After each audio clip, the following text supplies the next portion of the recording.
a little bit about the MTC experience. You know, it was actually, for me, it was pretty amazing because my high school that I went to, Skyview High School up in Cache Valley, Utah.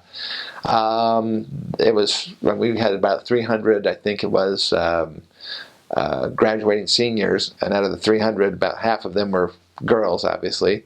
So out of the 150 boys that graduated from Skyview High, I think it was about 130 of them served missions. So I mean, there was only just a few people who didn't serve missions. So interestingly enough, I actually my first mission companion was a guy that we were buddies in high school. So blame him for that. I'll never forget. But anyway, he and I. It was an interesting experience, and actually, the MTC experience for me was truly life-changing. And the reason why is because, as I mentioned before, I had this offer with this job and a house and everything, and although I had read the Book of Mormon numerous times with my family and myself, and been through seminary, graduated from seminary, and did all that. Because of this job offer, and it was such a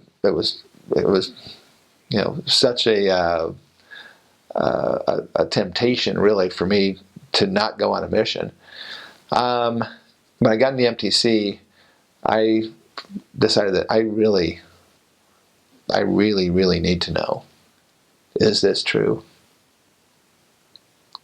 Because first off, I'm making a huge sacrifice. That's the way I viewed it at the time. I'm making this huge sacrifice to go on a mission. And number two is that I don't want to be part of telling people stuff that's not true. And so although I really did have a testimony at the time, I wanted a more firm foundation from which my testimony could be based. And so I had been reading the Book of Mormon. I got in the MTC about 2 weeks into the MTC, and I just basically told the Lord, I said, you know what? I need to know in no uncertain terms that what this gospel is about is true, and specifically that the Book of Mormon is true. And I basically said, if I don't have a firm witness in the next couple of weeks, then I'm going back home. And I was dead serious about that. And so I got down to the end of the Book of Mormon, and I basically said, Lord, I need to have my answer. By the time I reach the end of the Book of Mormon, I need to have an answer. Now I know that there's a lot of people that that don't have this kind of experience, and so I'm not trying to diminish what other people have had or how they've looked at things.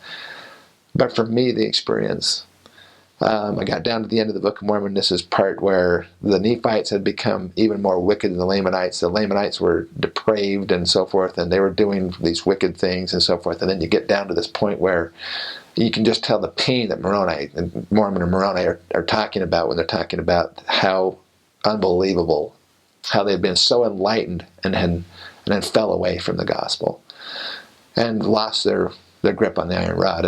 And bottom line is, so they get down to this point, and now I'm only a couple of chapters from the end, and I'm really praying to the Lord. I'm going, Lord, I'm this close, and if I don't have an answer, a hard and fast answer, I'm going home.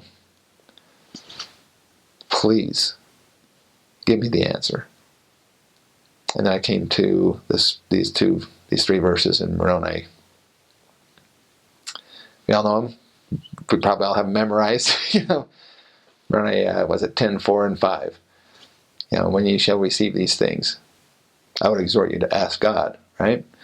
And as I started to read that, I had one of the most profound spiritual experiences that I've ever had in my life.